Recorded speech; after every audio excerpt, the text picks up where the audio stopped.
Velkommen til vores webinar i DMN. I dag har jeg inviteret professor Koeno Gravemeijer fra Holland til at sige et par ord omkring hans overvejelser om, hvordan teknologien kan få indflydelse for matematikundervisningen. Og nu vil jeg lige slå over engelsk, fordi så kan Koeno også fange, hvad jeg siger. Welcome. Thank you. Koeno, to Denmark. You have been here for some days because you have been at a conference, I know. Yeah. And it was a lucky for us having you in the studio. Mm-hmm. And you will talk about math education and the technology's influence around the mathematics education. So welcome very much, Koeno Gravemeijer. Thank you. And the slides are for you now. Okay, thank you. I'd like to talk about how can mathematics education prepare students for their future. And we are in a time of robotization, computerization, globalization. All jobs disappear, new jobs emerge. And that has consequences for mathematics education. And these are not because we have robots in the form of humanoids that take on all kinds of jobs, but it's more subtle. We have automated production, and that's important. Take, for instance, my father-in-law. He was a radiotrician, and he was working on repairing radios, videos, and things like that.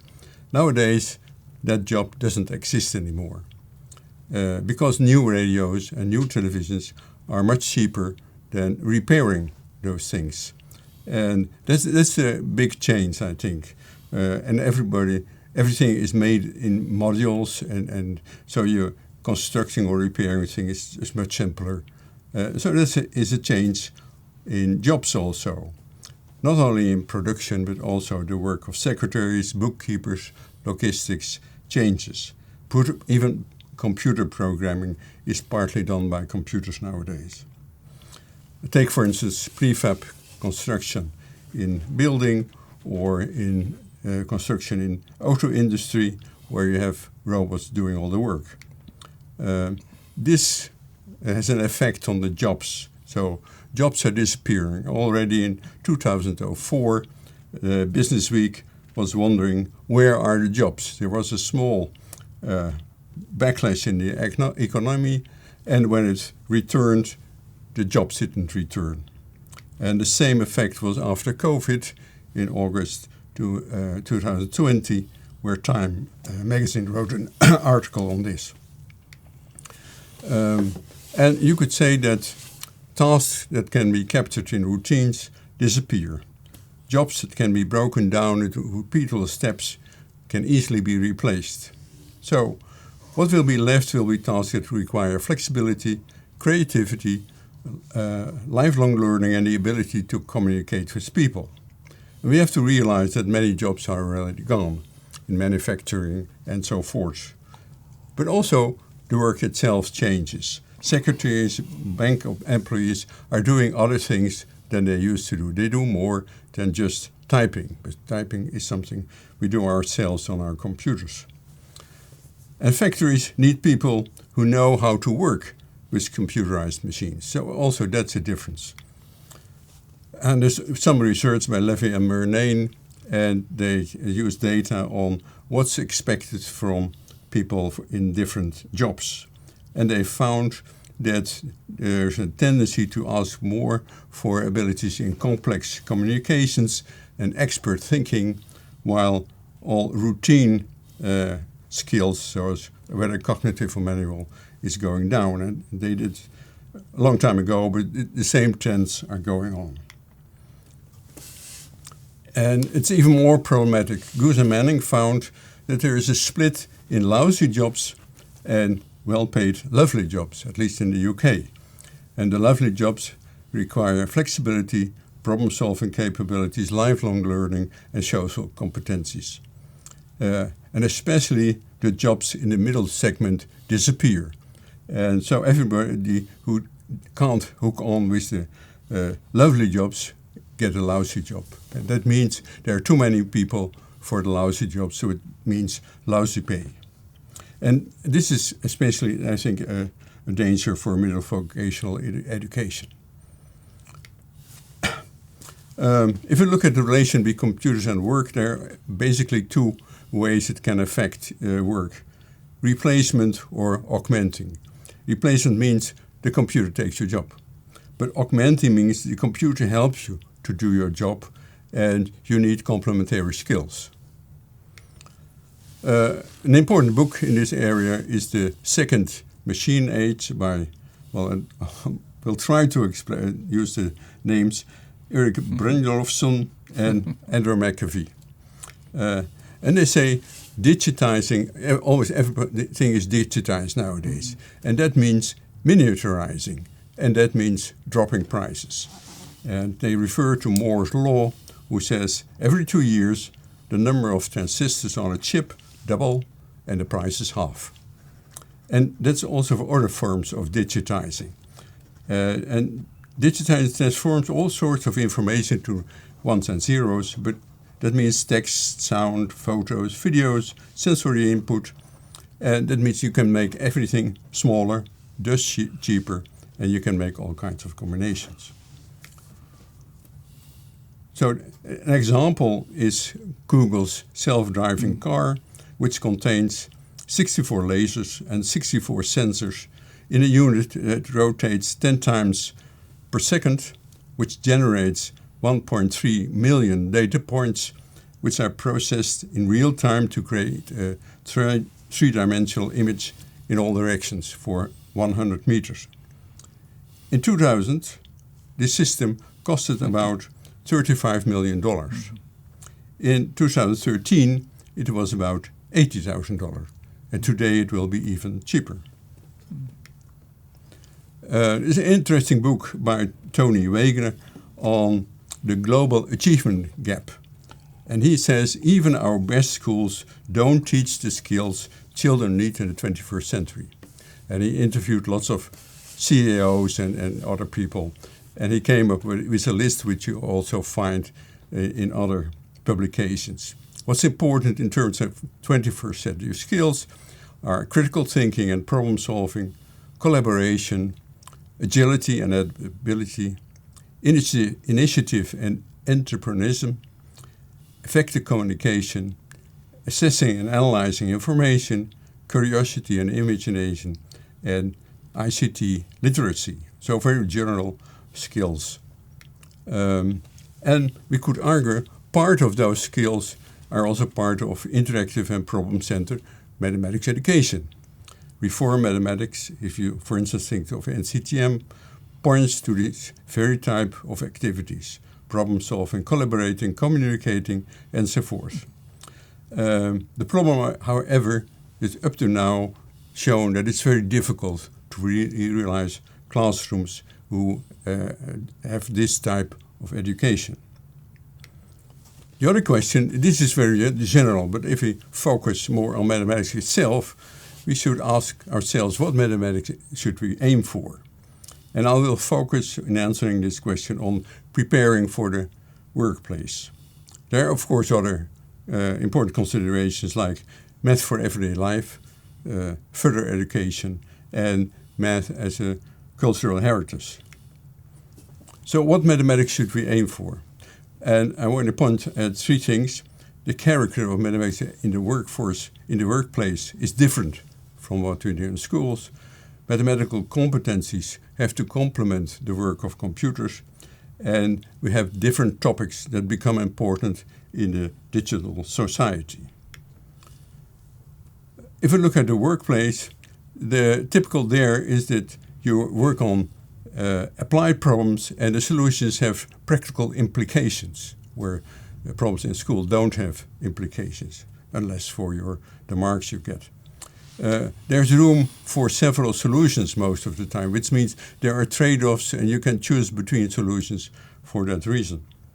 And mathematics is often implicit while you're using idiosyncratic solutions shaped by practice and tools. And there's an example of it. The majority of nurses are unsuccessful on school-based proportion tests. However, there is other research that they are 100% accurate when administering medicines and in correct ratios. They have medicine-specific rules of thumb, and they're not really realizing that they're using mathematics. Another example is of this techno-mathematical literacy is controls chart you see here of a production of adhesive labels in large rolls, and the control is on the thickness of the rolls, and people have to look at the chart and keep on track whether this thickness is correct all the time. And people working with those charts tend to panic if they see a very low point and don't realize it's just an outlier that doesn't say anything over the whole pattern. On the other hand, inclined to think that, well, it's going up here, that's good, where it's not good because it shows that it's going the wrong direction, going too big. So we have also a change in character of mathematics in the workplace. We already saw it in the charts, from manual tools to mechanical machines, from mechanical tools and mechanical machines towards automated machines, embedded software and computer tools. So the people who work here have to have a global understanding of the hidden mathematics and have to be able to communicate about this mathematics with colleagues and customers. The second point I mentioned is the mathematical competence that you need for the digital society. And mathematics education should be tailored to the requirements of acting in an environment where the computers do all calculations. So that's a different kind of mathematics. We have to focus on competencies that allow for working with computers in a sensible and productive way. And Levy and Murnane, researchers in this area, say because of computerization, the use of abstract models now permeates many jobs and has turned many people into mathematics consumers. They use spreadsheets, they use automatic cashiers, automated production lines, and so forth. And people who use those systems are expected to make decisions on the basis of the output of the hidden mathematical calculations. And then it's good if they have any idea of the mathematics that's going on there. There's a nice example for Stefan Keeler and Thomas Grundy. They are heads of the Boeing Applied Mathematics Group. That's a group of 60 mathematicians that work for Boeing, and they figure out especially the shapes of and the effects that you have in flying based on all kinds of complex computer models. And they say, in the school, the professor formulates the problem and you solve it, you hope. In industry, you formulate the problem and the software solves it, you hope. That's the big difference. So mathematics education should not focus on competing with computers. It should focus on complementing what computers can do. And there's a nice analysis by Conrad Wolfram, who is responsible for computer programs like Mathematica. And he said, well, if you look at mathematics in the real world, then what do? You look where mathematics is applicable. Then you translate the question from the real world to mathematics. You make it into a mathematical problem, you solve the mathematical problem, and you translate the solution back and see if it fits. And that's what we do in school. We focus only on the third step, that is solving the mathematical problem. However, that's the thing computers do better. That's the only thing that you don't have to do in the real world. Mm-hmm. So we have to focus on the other three things. We have to focus in recognizing problems, translating problems into mathematics, understanding the mathematics that is involved, and interpreting and evaluating the output. But there's more competencies that that relate to recognizing, translating, and understanding. These are competences in the domains of applying and modeling, understanding, and checking. And for instance, applying and modeling, you have to construct models, often in complex, ill-defined situations, where you have varying conditions, trade-off, etc. Modelers have to connect the mathematical concepts and procedures they know with applications, which often is a problem in school mathematics. The workers will have to understand the mathematics underlying the work of the computer, if only, as I said before, to communicate with co-workers and clients. And that has to be a form of conceptual understanding.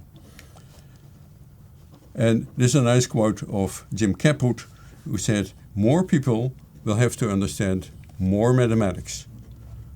Most people don't need to understand the formulas, they have to understand the key underlying ideas. And he gives the example of an integral and differential calculus, and he says what people have to understand are the ideas of rate of change, accumulation, and approximation. Another thing is that you have to be able to check the output. Where if you don't do the calculations yourself, the computer is doing the calculations, you have to have a sense whether the answer is correct. Just a simple example, if you calculate 4 times 27, you have to be aware that it has to be more than 100 or less than 120. And you can even reason, well, twice 27 is 54, and twice 54 is 104. And even by reasoning, you can get an answer. Often you can get an answer what's in the ballpark. But then you need different things. You need to know multiples of 25, 75, 125, etc. and the relations with decimals, fractions, and percentages. 0.25 is the same as the 1/4, is 25%, and so forth. So it is a different kind of mathematics that differs from the standard procedures that are being taught nowadays. But also the topics that you focus on are changing. Of course, statistics or big data, because these are things that are important in our current society. But also measurement and data collection, or variables, functions, and graphs, because all those machines work with variables. And so you have to understand what's happening there.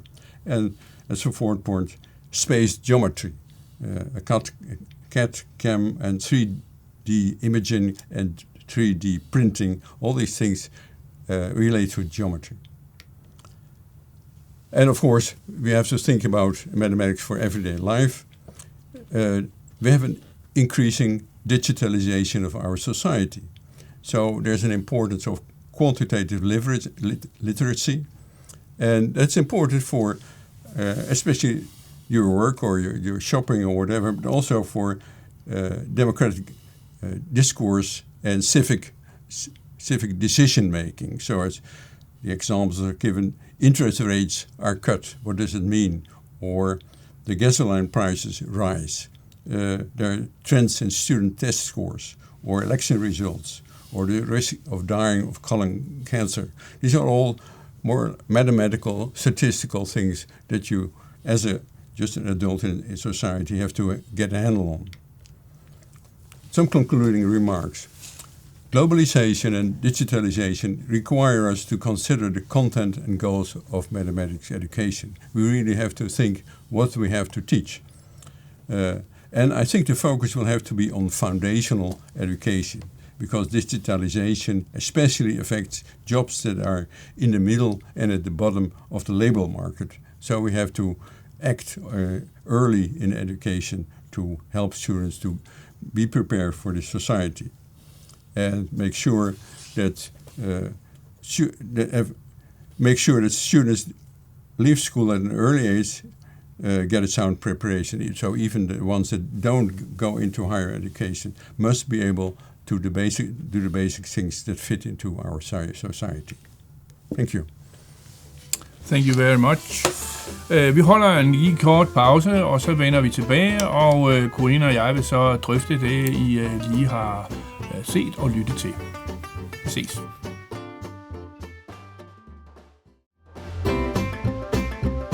Velkommen tilbage. Koeno og jeg vil drøfte noget af det, I har set på slidesene, og det vil vi prøve at gøre på engelsk. Vi kan ikke sige, at vi kommer hele vejen rundt, men vi vil røre ved nogle centrale emner inden for de næste 20-25 minutter, tror jeg det er cirka.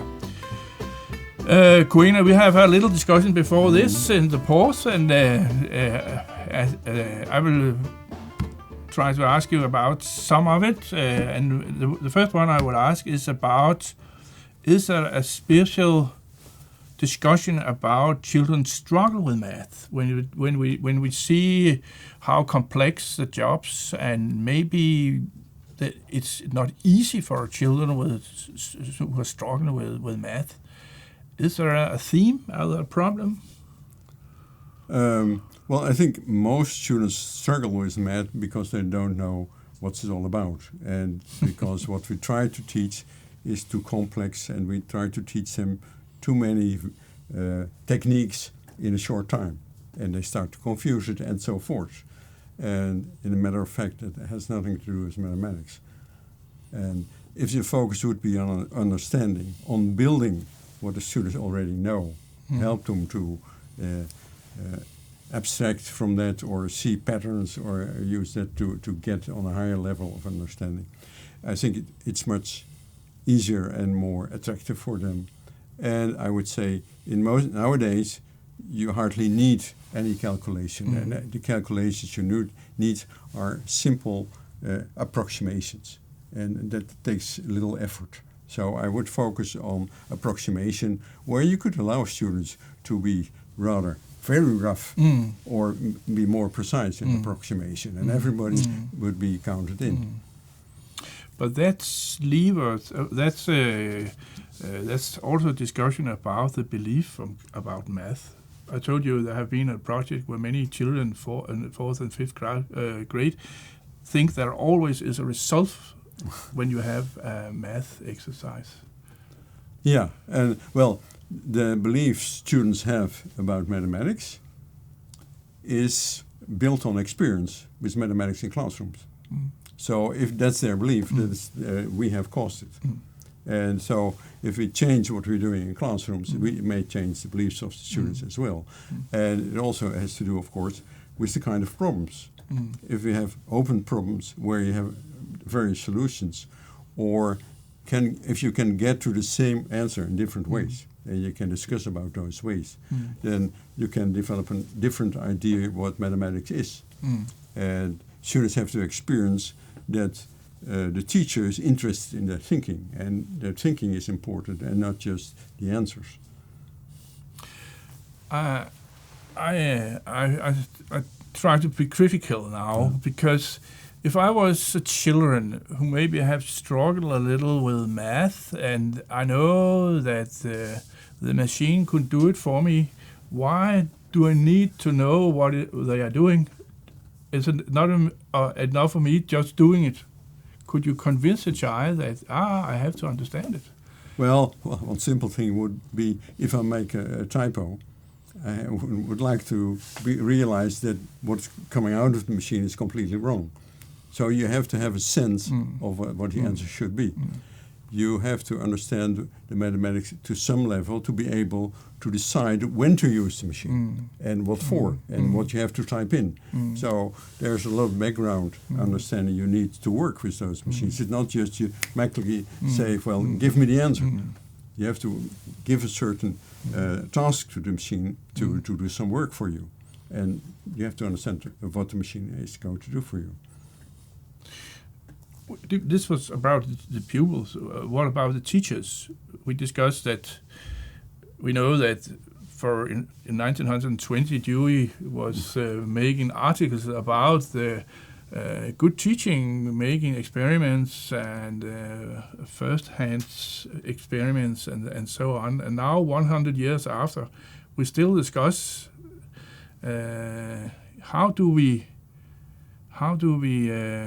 create an education around all over in Denmark, where problem solving and thinking and collaboration is a common part of education? Well, for one thing, I think mathematics education based on problem solving and at the same time fostering mathematical ideas is very difficult.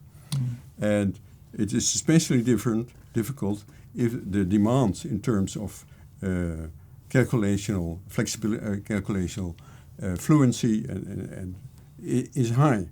So if you don't have enough time, you never manage it. You never manage it. So then it's double difficult. And because it's difficult, it's not working.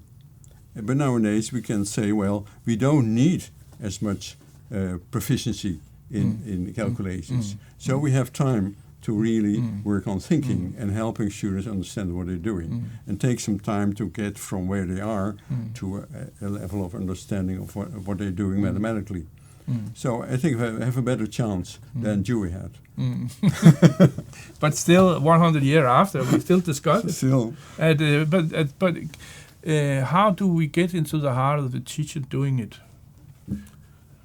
Well, in part, I think discussing these issues with teachers, but I think the bigger problem is the wider society and the demands that are from examinations and so forth. If we don't change the examinations, the teachers would do students a disservice by not teaching the procedures and the tricks and so forth.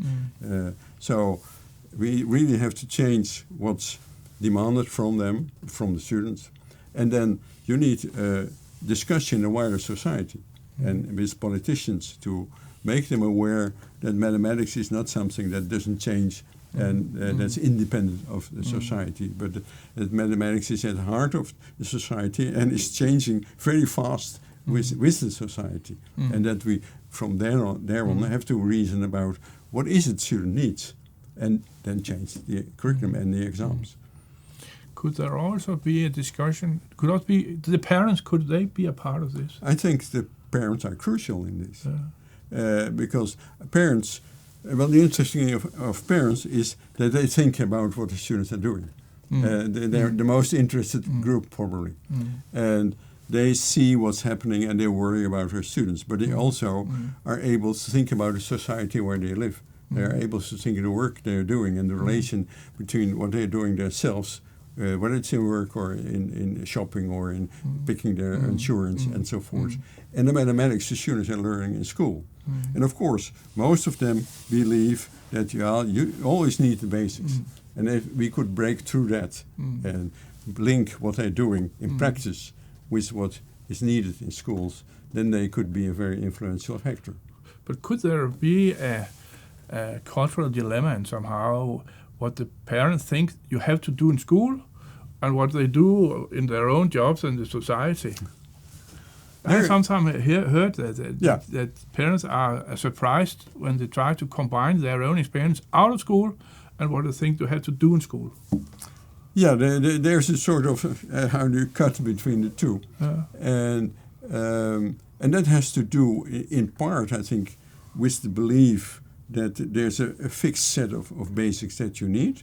So I think we have to break through that, and it's in part the experience that the exams are such that if you don't do the traditional stuff, you don't get there.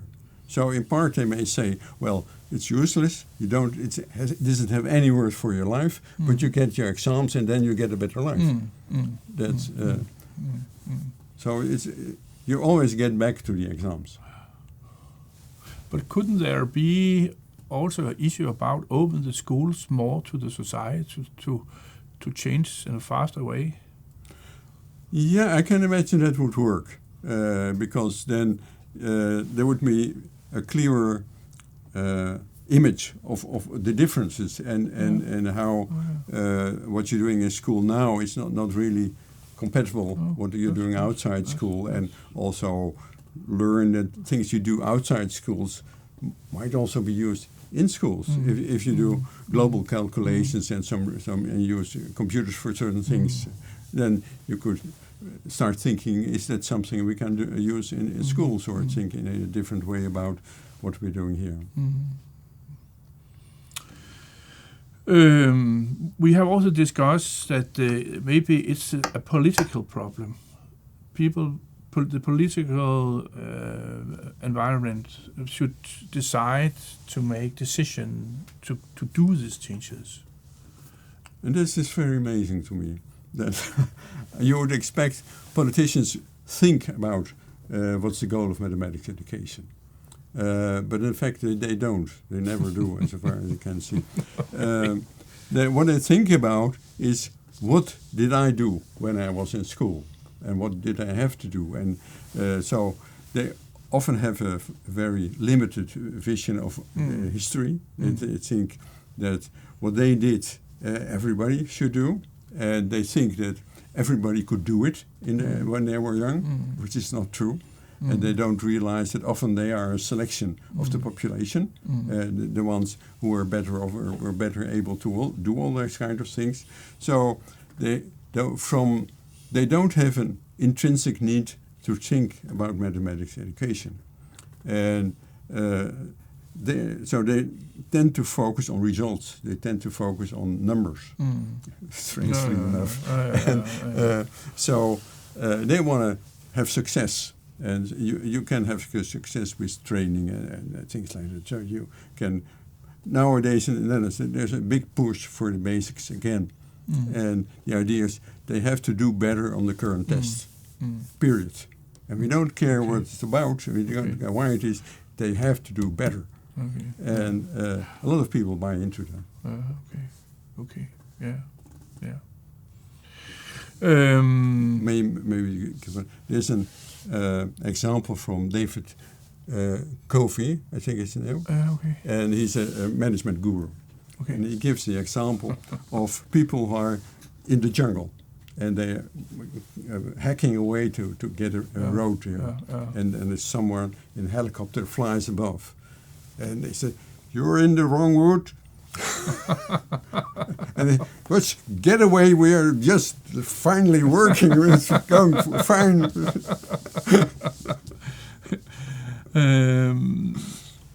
I had another question for you about you talking about, I found my paper, recognizing, translating, understanding, interpreting, and evaluation. If you look, I think you know Mogens Nes's competences, the 8 competences. Don't you think there are big relationships to this thinking? Yeah, then I think also these competences would be very helpful to tailor your tests to get the right goals. And the nice thing, of course, is the competences gives you tools to express those goals, and to a certain extent also enable you to measure whether you're successful here.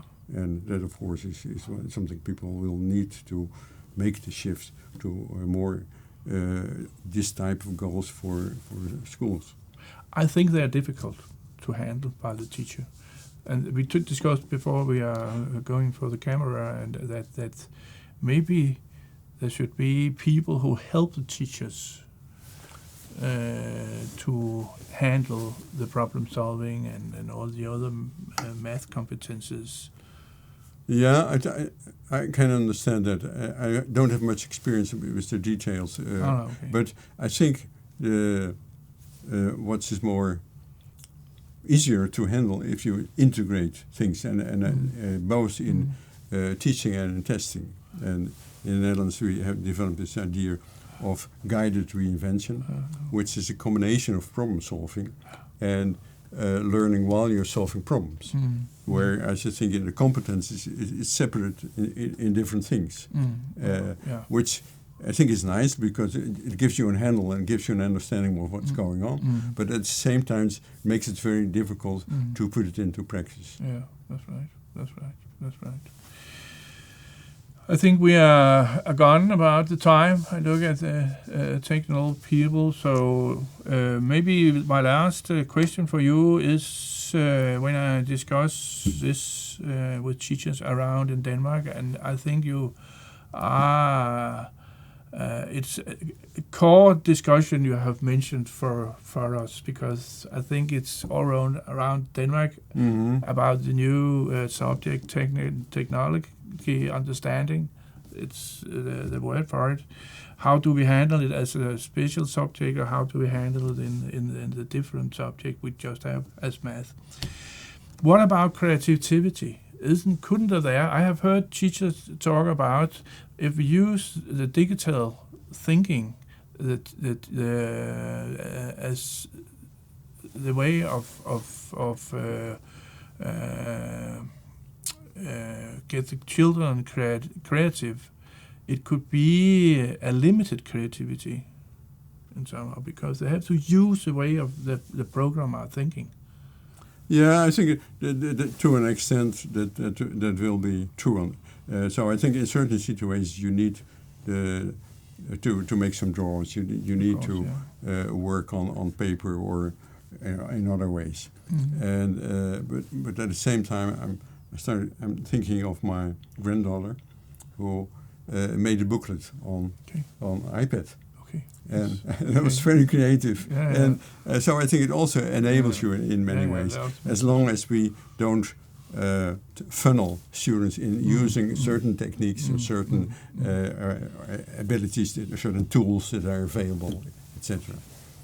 Thank you very much, Koeno. I think the discussion will go further on. Okay. Og tak til jer, fordi I lyttede med og så med, og jeg håber, I er inspireret ude i skolerne, eller I måske bare selv har fået et eftertanke. Tak for i dag.